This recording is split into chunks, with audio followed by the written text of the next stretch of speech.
Welcome, listener, to another night in the archives. The hour grows late, but the fire is still warm, and the shelves, ever restless, have offered up something curious once again. I am the archivist, and it's my duty, or perhaps it is my obsession, to uncover the forgotten fragments of our realms. Letters, journals, missives that were never sent. The quiet voices that history almost let slip away. Tonight I'll read to you one such piece. The parchment is fragile, the words, they're heavy with time, but if we listen carefully, perhaps we can hear the echoes of the soul who wrote them, and the world that they once belonged to. So then, let us begin. I have before me a report, the first of two made by Corporal Corin Hale during the final days of the Fenwatch Outpost. While the structure is stiff and formal, it paints a picture of the life of the garrison before the events unfolded. Part 2. The Missing Scouts. Filed as report number 27, from Corporal Corin Hale, Commander Rise. To Commander Rise. Subject: Status update regarding the reconnaissance unit dispatched north-northeast, beyond the ridgeline, hereafter referred to as the Missing Scouts. Reporting in accordance with your directive from the 14th day of the Frost Moon. Summary of events. At first light, 2 nights prior, 4 members of the reconnaissance unit, Scouts Warren, Dozel, Petra, and Tane, were dispatched to survey the northern tree line for evidence of enemy encampments or supply lines. Their route was logged, and they were supplied with 3 days' rations and 1 signal flare. The expectation was their return by the following morning. No sign of the party has been observed since departure. At approximately the second watch of the subsequent night, a single hunting knife was recovered. It was embedded in the timber of the outer gate, edge downward, the hilt wrapped in a length of dark cord. No note or identifying marks were found. The weapon was clean, polished even, which is inconsistent with recent use. I have taken the liberty of storing it in the chest near the northern barracks until further instruction. Observations. The men are unsettled. There is growing suspicion among the ranks that the missing unit met with something beyond natural hazard. The snow has not abated for 3 days, and no tracks remain. During my second watch on the parapet, I witnessed intermittent flickers of light within the tree line, approximately 50 to 60 paces beyond the perimeter.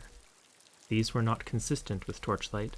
The glow was faint, pale, almost argent in hue, moving laterally rather than upward as flame would. Upon closer observation through the spyglass, no movement of figures could be confirmed, yet the air itself appeared to shimmer as though displaced. I did not raise alarm. In truth, Commander, I could not determine if the lights were before me or behind my own eyes. Morale report. The atmosphere in the outpost has changed. Laughter in the mess has dwindled. Speech is quieter, shorter.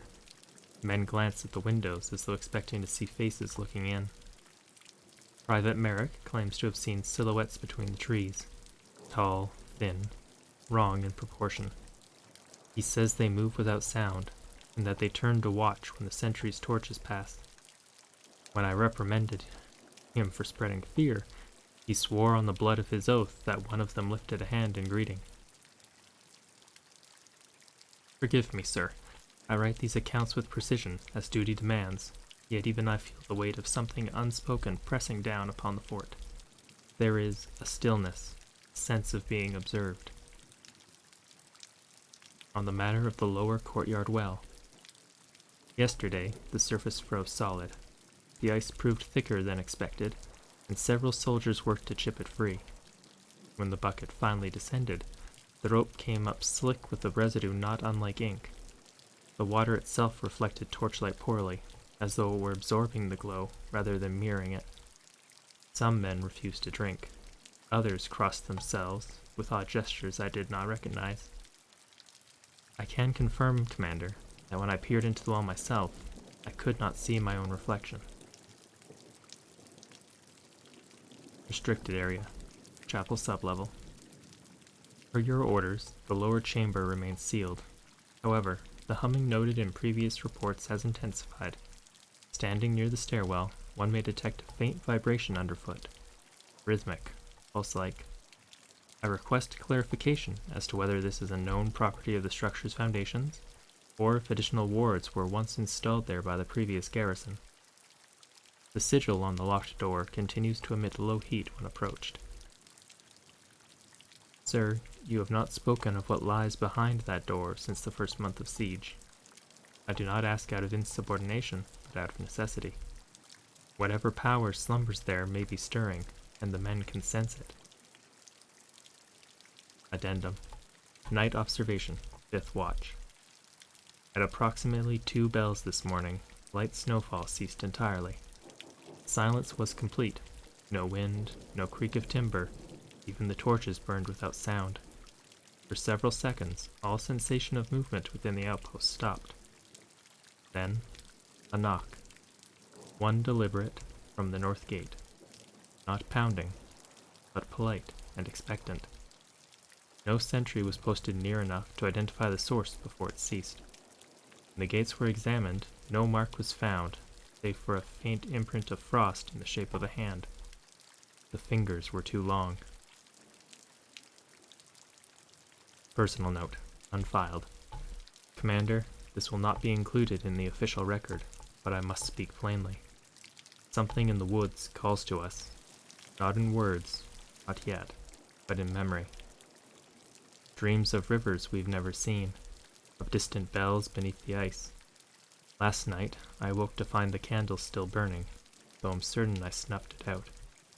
Its flame was blue, and it cast no heat. I think the missing scouts followed those lights into the trees, and I think they found something that wanted to be found. Closing statement. Morale declining. Rations secure, but spoiling faster than accounted for. Sound carries strangely. Conversations echo where there should be no stone to reflect them.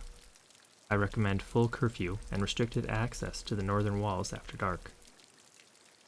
I will, of course, continue to carry out your orders, but I ask this. If we are to fall here, let it be known that we did not fall to steel or hunger, but to silence. It moves among us like a living thing. Should the scouts return, I will update immediately. But in truth, Commander, I fear they already have, in ways we do not yet understand. Respectfully submitted, Corporal Corin Hale, 2nd Garrison, the Outpost at Fenwatch. Another letter returned to silence.